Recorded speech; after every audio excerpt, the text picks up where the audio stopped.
Hey everybody, Jim Williams here. Sean will be with us in a little while. Let's take a look at what's going on. The big information today, obviously, is Man City and Arsenal. It's a gargantuan top of the table Premier clash. Arsenal's 5 points ahead of the reigning champions, but they've lost their grip on the title over recent weeks, drawing successful games against Liverpool and West Ham, along with, of course, Southampton. So here's the situation. City has 2 games in hand, and it can take control of the battle of glory, as the old saying goes, if they can beat you know um, Chelsea by a 1-0, a 1-0 score today, 3-0, and that would eliminate them from really any kind of uh, serious contention. So the key today, Man City can end it, but they need to put a big number on the board. Frankly, whoever wins this really has the inside track. So it's Arsenal and Man City that we're going to be keeping an eye on. That game will start in approximately an hour. Okay, so that's the one you want to watch today, Man City and Arsenal. Let's get through the scoreboard here as we got afternoon baseball. Top of the 6th, it's the Cincinnati Reds beating the Texas Rangers by a score of 3-2. Bottom of the 4th, the Orioles, surprising Orioles, are beating the Red Sox by a score of 2-1. By the way, that's a one-hitter so far in the 4th. White Sox, Blue Jays. The Jays are up on the Sox by a score of 3-1. Out in Cleveland, they are up on the Rockies by a score of 3-0. Yankees, top of the 4th, are trouncing the Twins by a score of 7-1 on Aaron Judge's birthday. The Brewers, 3-0 on the Tigers. We have a couple of afternoon games that will start a little later, and that would be the 3:40 start for the Diamondbacks as they host the Kansas City Royals on a get-out-of-town day. Another get-out-of-town day is the Pirates and the Dodgers. That's a 6:35 start. The Rays, who lost their first game at home this year. Okay, so they won 14 and they lost later yesterday, so that's the 15th game at home. They're 14-1. They take on the Astros tonight at the Trop. That's at 6:40. Also at 6:40, the Phillies and the Mariners at the Bank in Philadelphia. The Mets and the Nationals are an evening game starting at 7:10. You got the Marlins and the Braves again starting at 7:20. And then 7:40, we've got the Cubs hosting the Padres, the Angels, and the Athletics at 9:38 out of the Big A in Anaheim. And topping off today's baseball schedule will be the Giants and the Cardinals. That game being played at in San Francisco. Okay, so that's your scoreboard. We'll keep you updated on that one. NHL. Let's take a look at what's going to be the schedule for tonight. If you're watching Stanley Cup, a few very interesting games coming up tonight. Florida and Boston, that should be a good game. That's going to be played at the Garden, 7 o'clock. That's an ESPN game. Then later in Colorado at 9:30 as part of the doubleheader, again on ESPN, it's going to be the defending champion Colorado Avalanche taking on the Kraken from Seattle. Tomorrow, Toronto has the opportunity to eliminate Tampa Bay. That's going to be on TBS, and that game will be a 7 p.m. puck drop. The Rangers and Devils, that game's on ESPN2, the Deuce, at 7:30. Then the 10 o'clock game, Vegas and Winnipeg, which should be a really outstanding game. That's going to also be on the Deuce at 7. That's a 10 p.m. puck drop. So there's your hockey action for today and tomorrow. The NBA, again, some outstanding games tonight.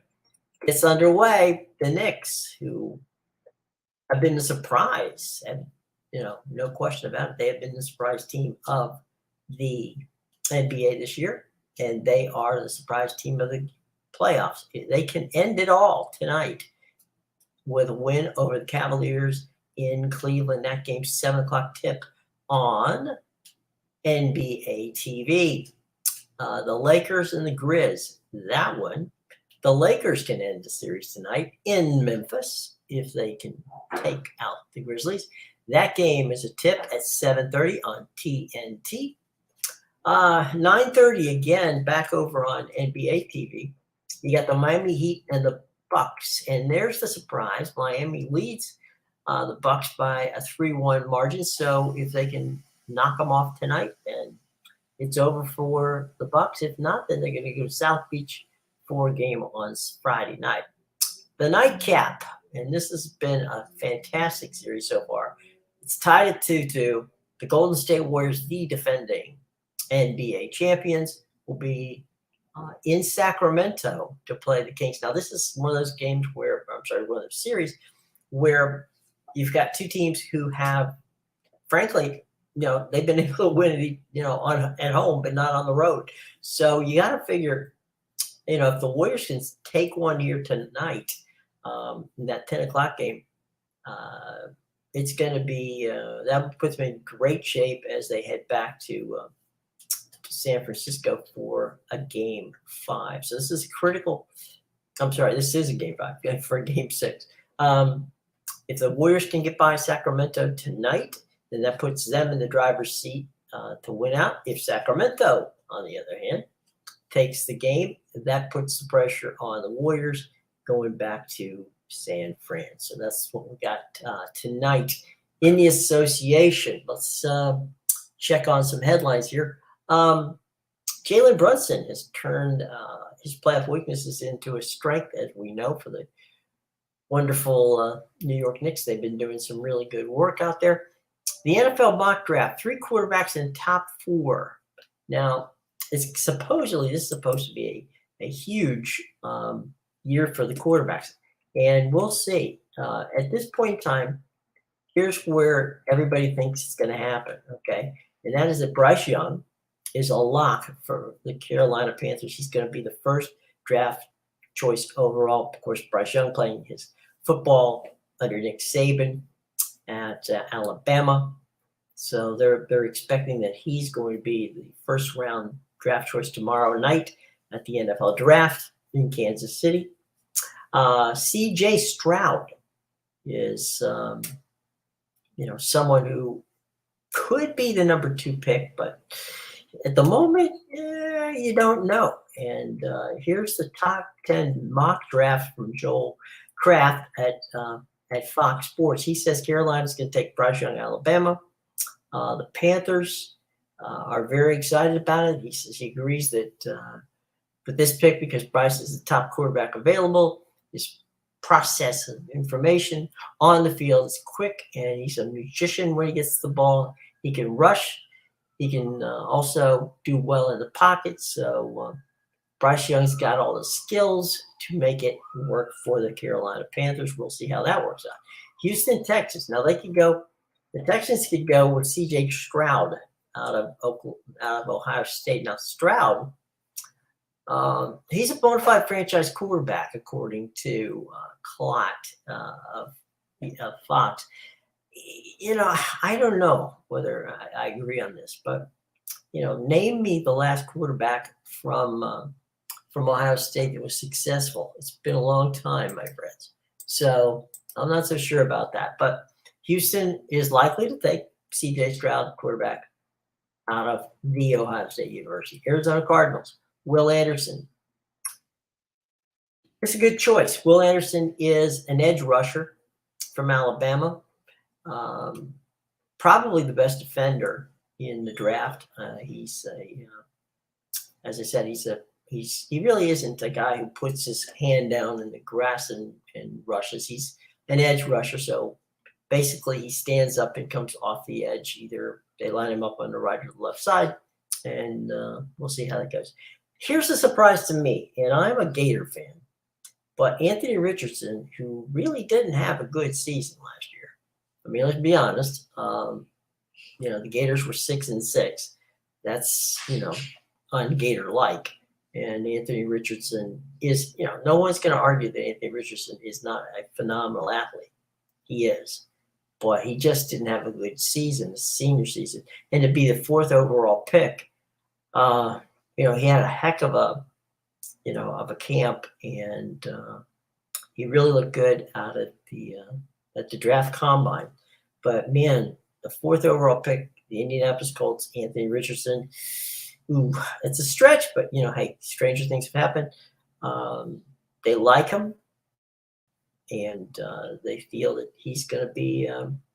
He's got the athleticism to play. I don't think there's anybody that would argue that Anthony Richardson is not a phenomenal athlete. It's just, he was such a raw quarterback there last year for the Gators at the Swamp. I don't know. That's one of those ones where we're going to have to see how it plays out. Seattle Seahawks at the 5 slot takes Jalen Carter, defensive tackle from Georgia.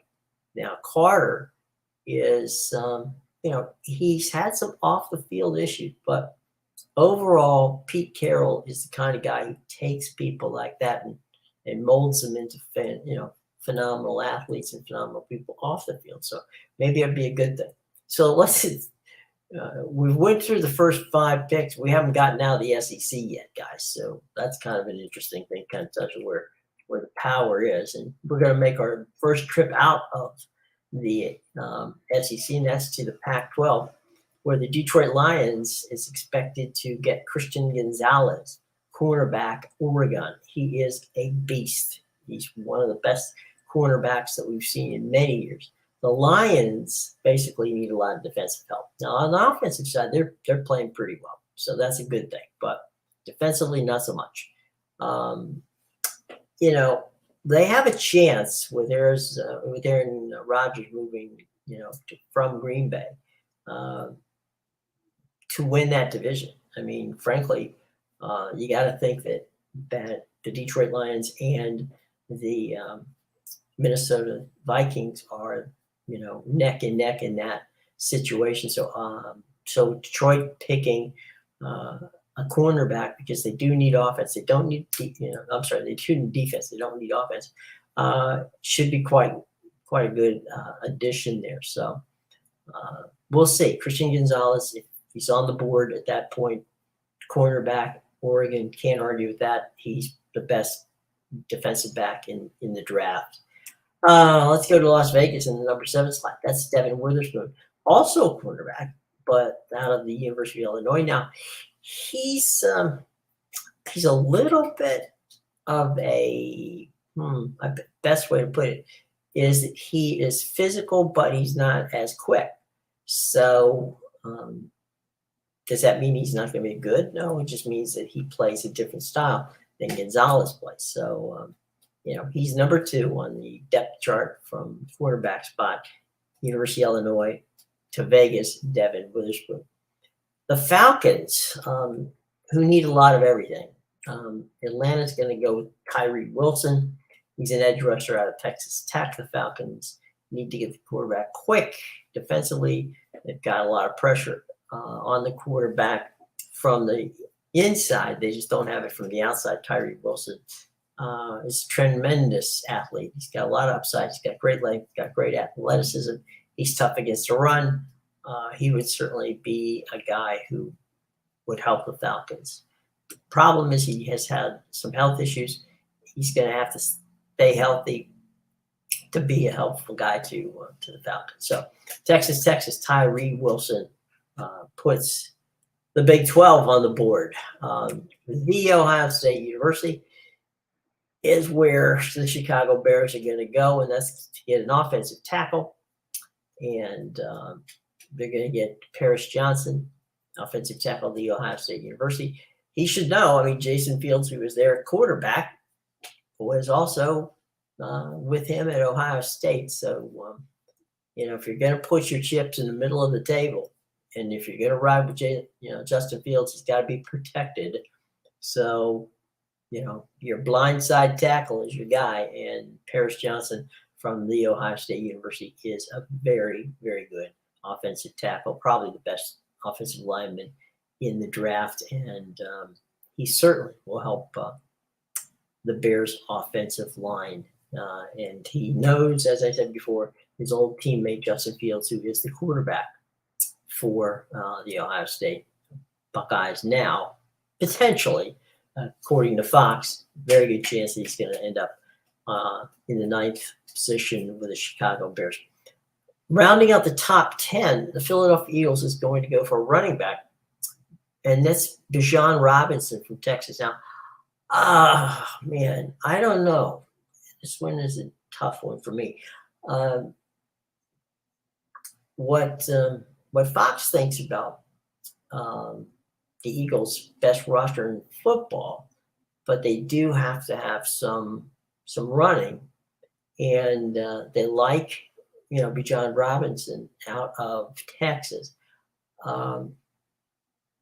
He's not a big back, which is a bit surprising. And I don't know, Zach Charbonneau out of UCLA, to me, is a better running back than Brian Robinson from Texas. But we'll see what the Eagles do when when the slot comes up there at the 10 spot. He certainly can help Jalen Hurts. I mean, Jalen was spent a lot of time running his own situation. So having a back is a luxury that that they can have. But if it were me, I think I'd take Zach Charbonneau out of UCLA over Bijan Robinson from Texas. But that's me. The Titans of Tennessee, they're going to go for quarterback. Will Levis. Will Levis from Kentucky is the guy that they're looking at. Now, he's physically stereotypical, drop back passer. He's physically, he's 6'5", 240, which, is a good build for a quarterback. He's not a runner. He's definitely a pass guy. He can run to get away if he needs to be, but he is someone who can give Tennessee a solid backup. I don't know that he would be the first guy off the bench for Tennessee as far as being their quarterback starting next year. I think maybe the good thing for him is he doesn't have to, start. So he couldn't beat out Sean Clifford at Penn State. So there is, to me, a little bit of a why this kid. Now he's smart and he's incredibly athletic from the standpoint of what I said before. He can throw. His mobility is a little bit different than the other quarterbacks on this list, as we talked about earlier. I don't know. They just like the kid. So let's see. Tennessee. We'll see if they take Will Levis in the 11th spot. The 12th spot goes to Houston again. And they're back again, this time getting a wide receiver. And they're going after another Ohio State kid. So that should be C.J. Stroud should know him. He threw to him in college. So if you get Stroud earlier, you need offensive help still. Jason Smith-Njigba makes sense. The two players were college teammates, as I said. A lot of experience together here. He's long, no question about that. He's got the height. He's got the ability to catch. He is a bona fide star. And so number 12 at Houston. We'll see. Sounds like a pretty decent idea. Green Bay Packers. Okay. Now, this is a pick they got from the New York Jets. As they sent Aaron Rodgers to the Jets for a small fortune of players and draft choices. Green Bay is going to take tight end Michael Mayer from Notre Dame. They have the option here to take a tight end off the board in Michael Mayer. He's a very good blocker. He can catch. He's shown really good abilities with Notre Dame. He's a very good character guy, good locker room guy. He was a captain of the team at Notre Dame, and well liked and well thought of. So, it's a safe pick. The Packers could use a tight end. They can always use somebody who can block as well. So they get 2 in part 1. That's Michael Meyer. 14, New England Patriots. Broderick Johnson, offensive tackle, Georgia.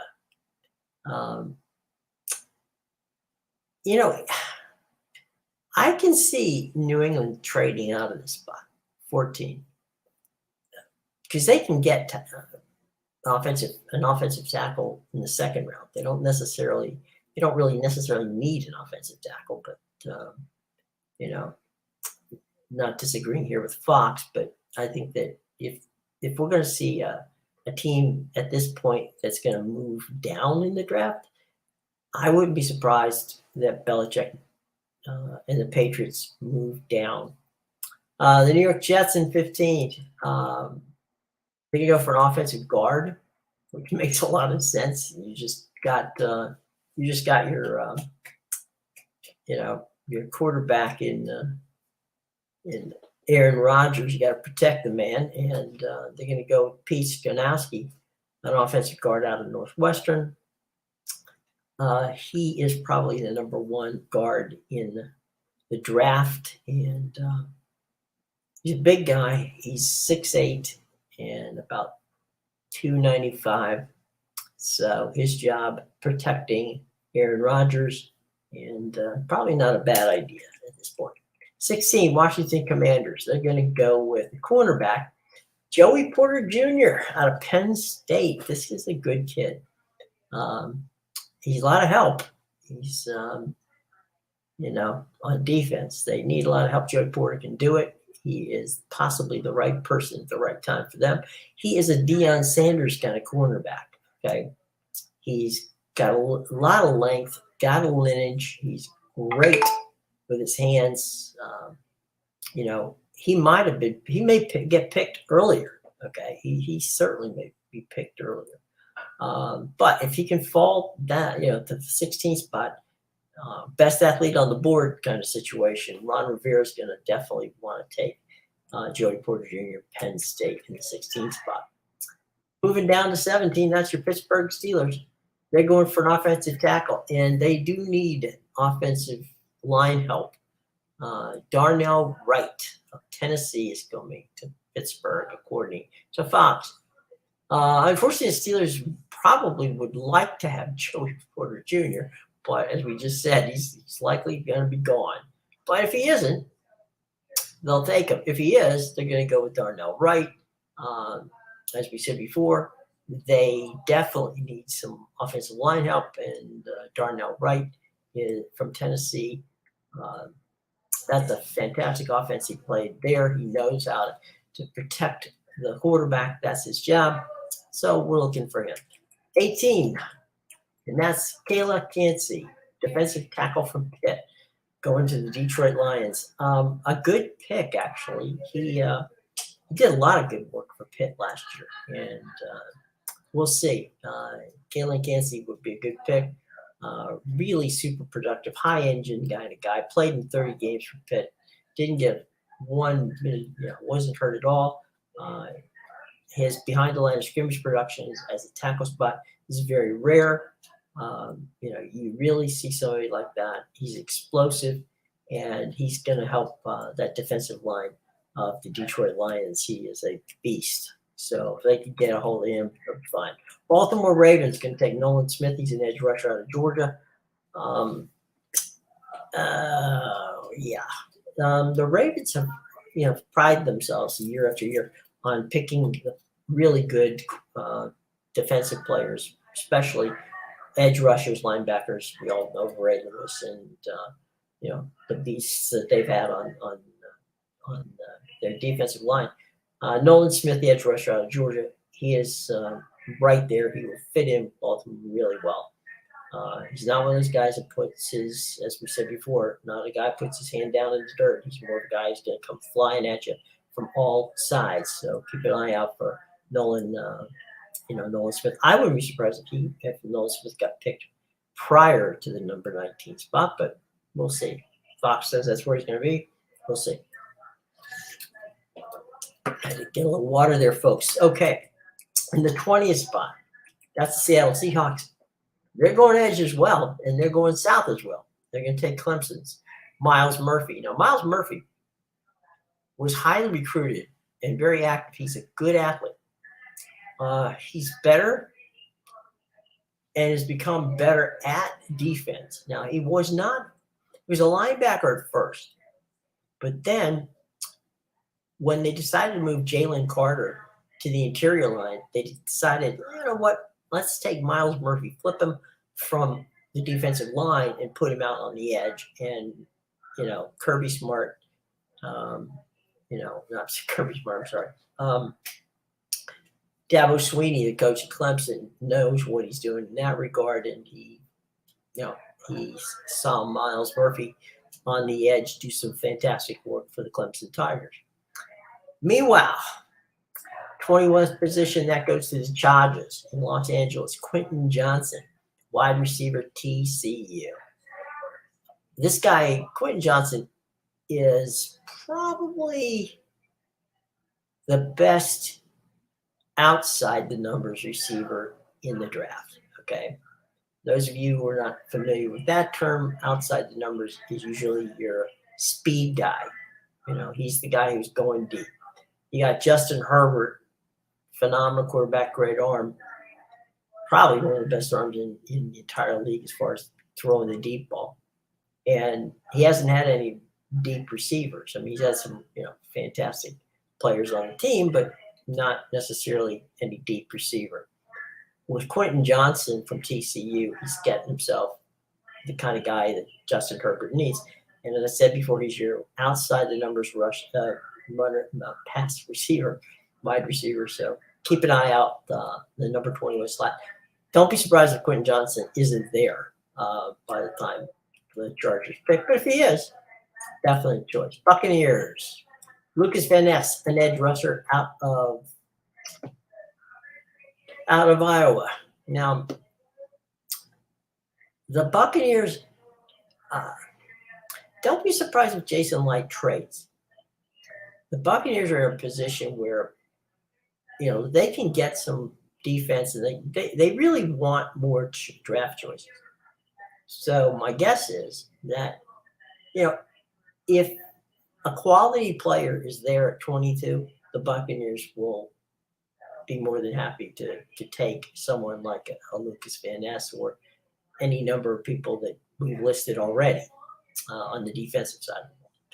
However, if they think they can get what they need and do it later, much like the New England Patriots, I wouldn't be surprised if the Bucs decided to move further down in the, perhaps even out of the first round if they can get multiple draft choices. So, Lucas Van Ness to the Bucs in 22, maybe, and maybe the Buccaneers trade out of the first round.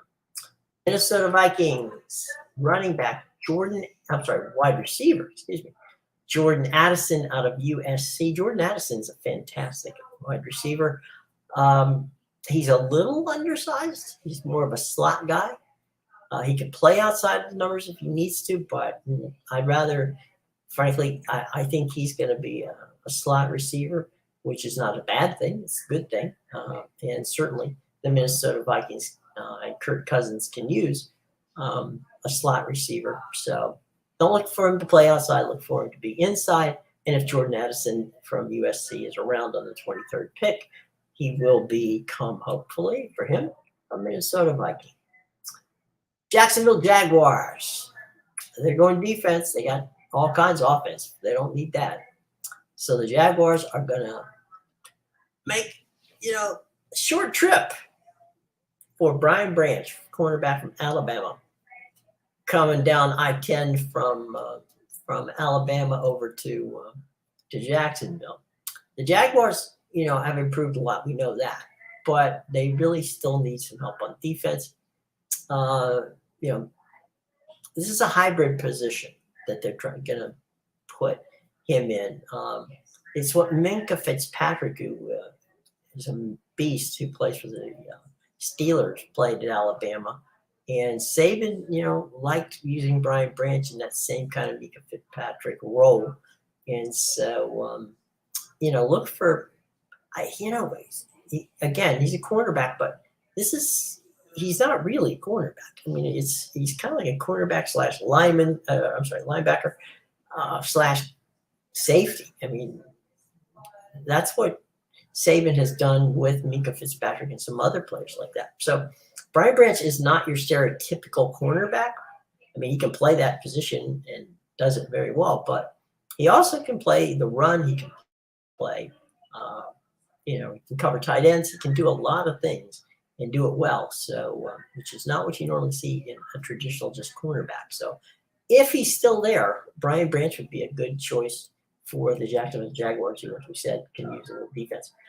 The New York Football Giants, Jalen Hyatt, wide receiver, Tennessee.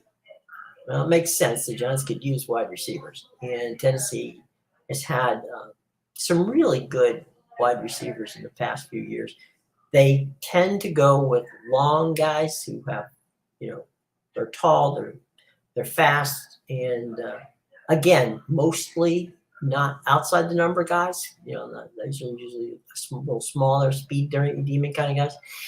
This guy is your slot receiver, your possession receiver, and Jalen Hyatt wouldn't be a bad choice for the New York Giants or anyone else prior to that, but definitely there. Okay, now the Dallas Cowboys in the 26th spot.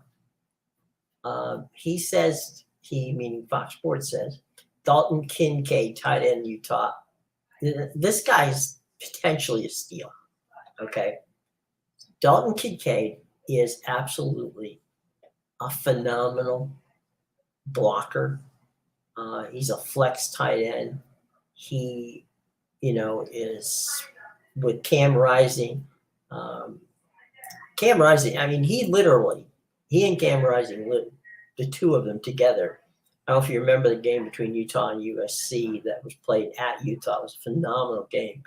Dalton Kincaid basically just ripped that place to pieces. I mean, he was phenomenal and did a phenomenal job there. So Dalton Kincaid would be a wonderful pickup for the Dallas Cowboys. Now, he was injured at the end of the season. From everything I've read, he seems to be in good stead. He's coming back. He should be fine. He is probably he's an underrated tight end, personally, in my opinion. He could be the steal of the draft on the tight end side. And if he got to Dallas, well, we'd see how Dak Prescott could get the ball to him. So Dalton Kincaid, tight end, Utah, 26th position to the Dallas Cowboys. So Fox says. Buffalo Bills, going to take a running back, Alabama, Jamar Gibbs. Jamar Gibbs is, like Najee Carter. When Najee came to the Steelers, he did really well. No reason to believe Jamar Gibbs can't do the same for the Buffalo Bills. Let's be honest, he's playing, in an offense that does need some running. Right now, Josh Allen is their biggest running threat. But I think that this kid, he can catch the ball out of the backfield.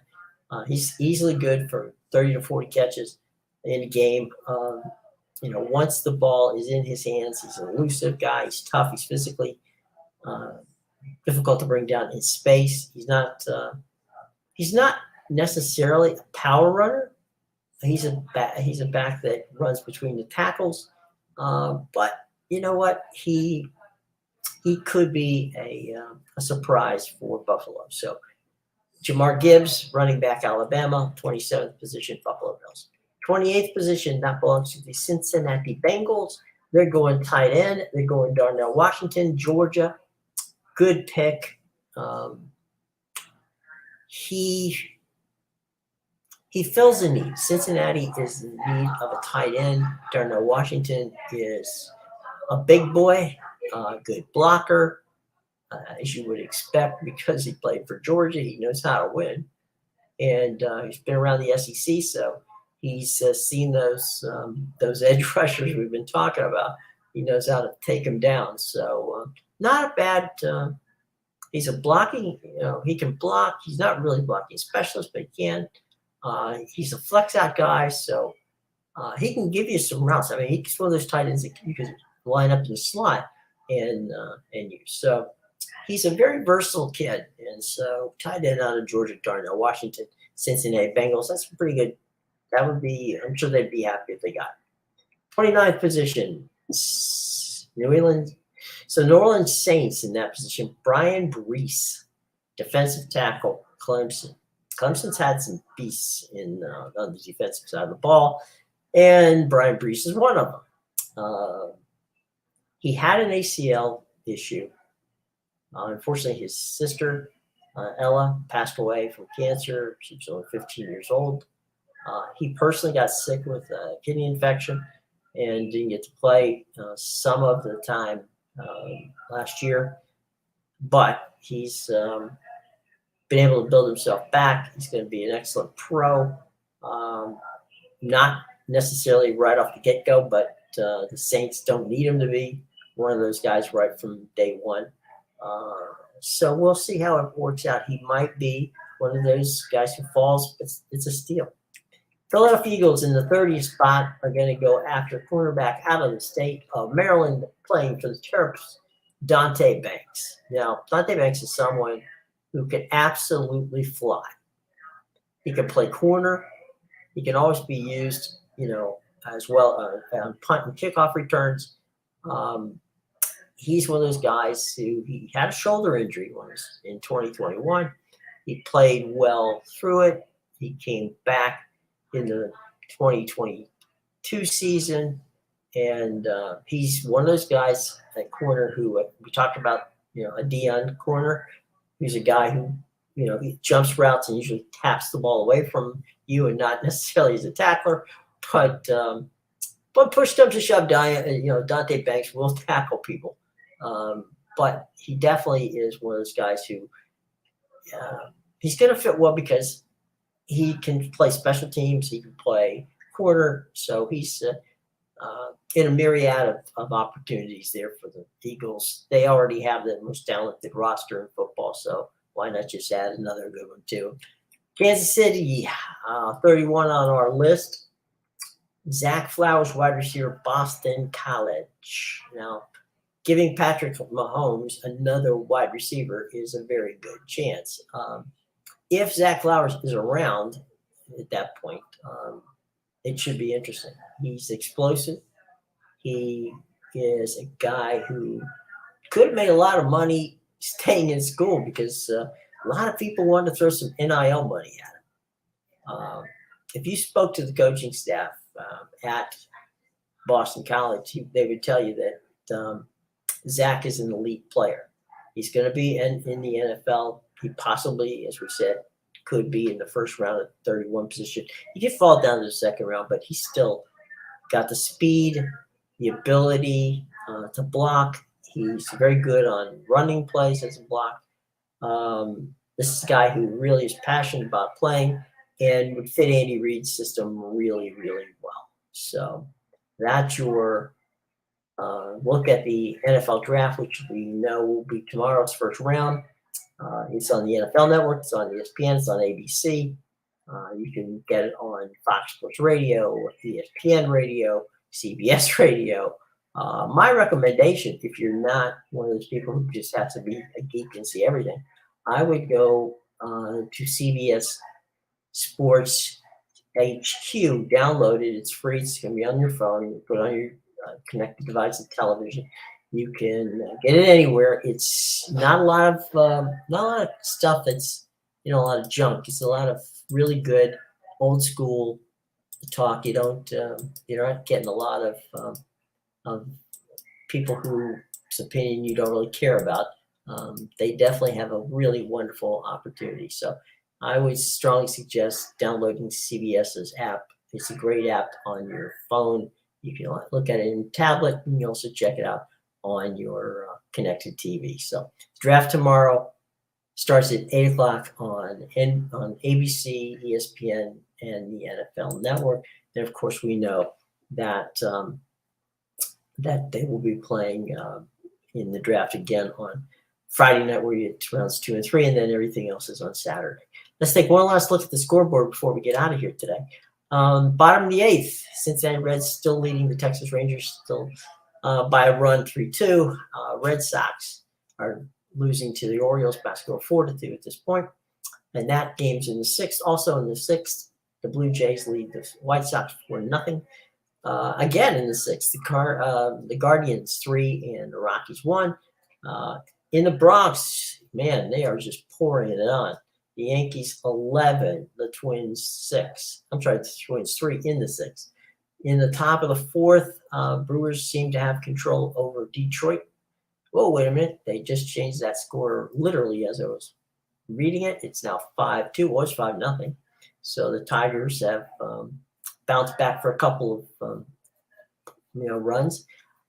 Getting started in about 40 minutes in the desert. It'll be the Diamondbacks hosting the Rockies. No, Royals, not Rockies. The Buccos and the Dodgers playing at PNC Park in Pittsburgh tonight. That game first pitch is 6:35, 6:40 at the Trop. It'll be the Astros and the Rays. At the Bank in Philadelphia, it's going to be the Phillies and the Mariners. That's a 6:40 start, 7:10. Okay, at Citibank, it's going to be the Mets hosting the Nationals.